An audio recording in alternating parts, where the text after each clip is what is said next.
भारत देश में नाना प्रकार की भारत माता की चुनरी को, भारत भूमि को खोदने का, धर्म संस्कृति को मिटाने का कीटाणु के रूप में जो इलाज चल रहा है, हम शस्त्र से सन्मुख लड़ने की हिम्मत रखते हैं, शब्दों से परास्त करने की हिम्मत रखते हैं, लेकिन जमीन के अंदर कीटाणु काले चलते हैं, उनकी रोधने के लिए हमें हिंदू सम्मेलन करने पड़ते हैं। ध्यान दीजिए, अगर खेत होता है, खेत की रक्षा के लिए बाढ़ करनी होती है, सामान्य बात है। आजकल लोगों के पास पैसे बहुत है, तारबंदी चारों तरफ दुनिया में दिख रही है, अच्छी बात है, भारत देश आगे बढ़ चुका है। लेकिन जो हमारे देश को, हमारी संस्कृति को, हमारी मर्यादा को जो बचने का काम करता है, उनको रोकने के लिए हमें एकजुट होना पड़ेगा, एकजुट होना पड़ेगा। बोले भारत माता की। अगर चाबी दिल में लगती है कुछ चोट, तो जय बोल के आनंद लीजिए और साबित कीजिए। उनको रोकने के लिए हमें हिंदुओं को संगठित होना होगा, और संघ गाय की काम है कि हिंदू संगठित होगा तो सुरक्षित रहेगा, और संगठित नहीं रहेगा तो दल दल कचकर कीड़ों के समान कट के खत्म हो जाएंगे। ये राष्ट्र ने चिंता की है।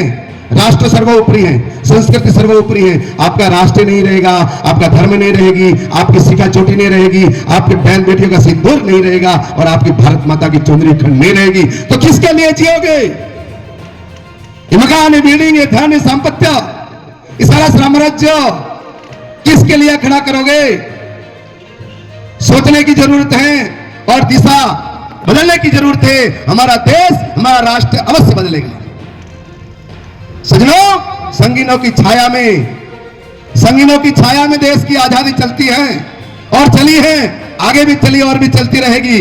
लेकिन वर्तमान की परिस्थिति, इतिहास जहां चल देता है, मेरे देश की जवानी चलती है, देश की जवानी चलती है। अब मेरे देश में 60% का युवा है।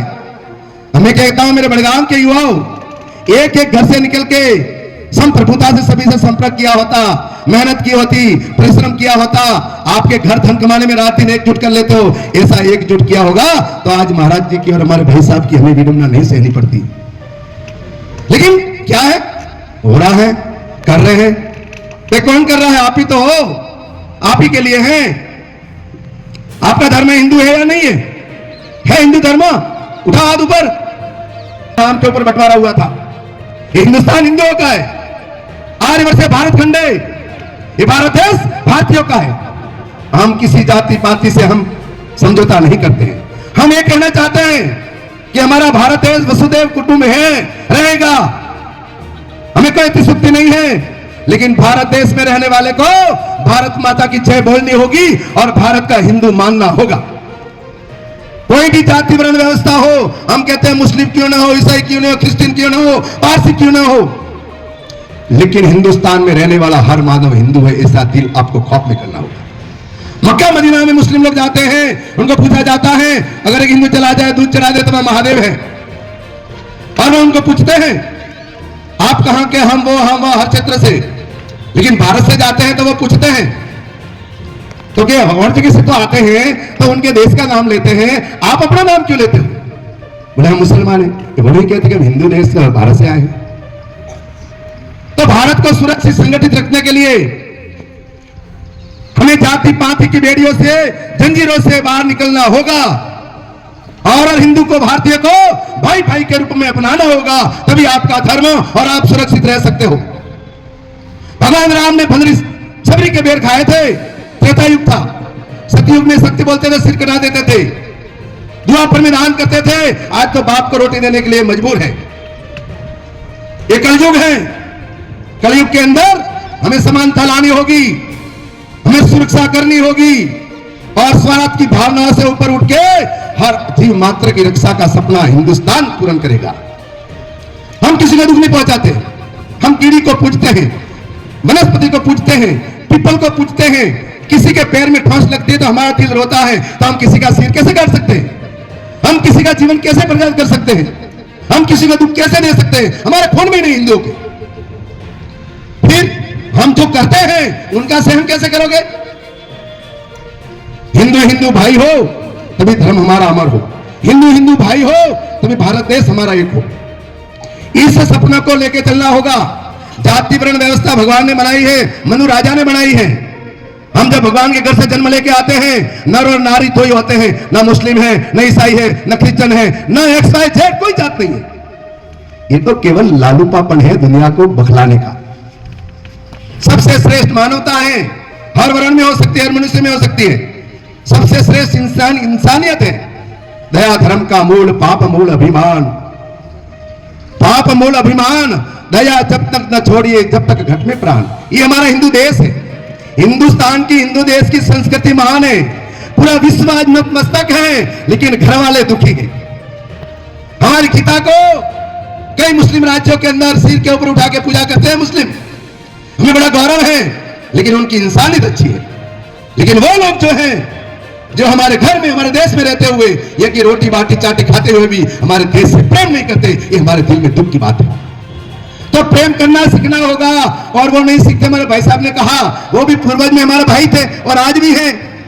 मुगलों का औरंगजेब, गजनवी, कई शासक मुस्लिम कंट्रीज रहे, उन्होंने हजारों हिंदुओं की चोटी काट दी। सीतपुर के अंदर 3 में 1.25 मान जनोई उतारी जाती थी, तुमको शर्म आनी चाहिए। लेकिन भूल गए वो दिन। आज सब ऐसो आराम, अपने प्रभुताई, अपने होशियारी, अपने चतुराई में सब चाटुकल बने हुए हो। अरे ये कोई किसी के मत का मंच नहीं था, ये तो हिंदू धर्म का मंच था। तो क्या बड़गाम में 100 हिंदू रहते हो? शर्म आनी चाहिए। फिर भी नेता आपका बहुत बहुत धन्यवाद देता हूं और दिल में गर्व महसूस करता हूं कि मेरे भक्त हीरे जवेरात सोने के 100 जीव तो हैं, पहाड़ को सोना का बना सकते हैं। अब भारत देश जगा हुआ है, हिंदुत्व तो आगे बढ़ रहा है, भारत जगा हुआ है, अब रुकने वाला नहीं है। हम भारत को पूर्ण रूप से विश्व गुरु पहले था और अभी धर्म गुरु हिंदू राष्ट्र बना करके ही रहेंगे। और संपूर्ण भारत में गौ आंदोलन के साथ में हम गौ माता को भी राष्ट्रीय प्राणी बनाकर ही रहेंगे। लेकिन आप भक्तों की जंजीर साथ में चलनी जरूरी है। कपात्री जी महाराज ने गौ माता को राष्ट्रीय प्राणी बनाने का बहुत वर्ष पहले दिल्ली के अंदर बड़ा आंदोलन छेड़ा था और वहां हजारों संतों की गोली से हत्या कर दी गई थी। उस टाइम वो इंदिरा गांधी हमारे इस लोकतंत्र की अधीनस्थ थी। कपात्री जी ने एक बात कही थी, इस संतों के और कान में लाल लाके रातों रात गोली चला दी और संतों को भून करके मिट्टी पे लगा दिए थे। वो समय था। पूर्ण रूप से अभी हम और भी देश के अंदर जागृति कार्यक्रम कर रहे हैं। अप्रैल माह में पूर्ण रूप से गौ माता को राष्ट्र प्राण बनाने के लिए भी कार्यक्रम चलेगा। तो काम करना होता है। एक छोटा सा एग्जाम्पल, ये मेरे बच्चे मेमून ने, मुझे गर्व है, मुझे आंखों में आंसू आ गए। इन्होंने अपनी कितनी प्रतिक्रिया अच्छी बताई। तो मैं सोचता हूं हम इनके जैसे भी नहीं है जो 5 मिलकर के 25 लोगों को न ला सके, लेकिन प्रयास करना होता है। इनको अगर प्रयास नहीं किया होता, संस्कार नहीं दिया होता, एक टीम तैयार नहीं की होती, तो आप इसको दर्शित कर सकते नहीं कर सकते। इसी प्रकार से आप प्रयासरत रहिए और यत्नशील रहिए और प्रयासों के साथ में हर चीज मुमकिन है, कोई चीज अमुमकिन नहीं है। लेकिन प्रयास रखना जरूरी है, याद रखना जरूरी है और हर चीज को गले लगा करके हर बीच में उतारना भी जरूरत है।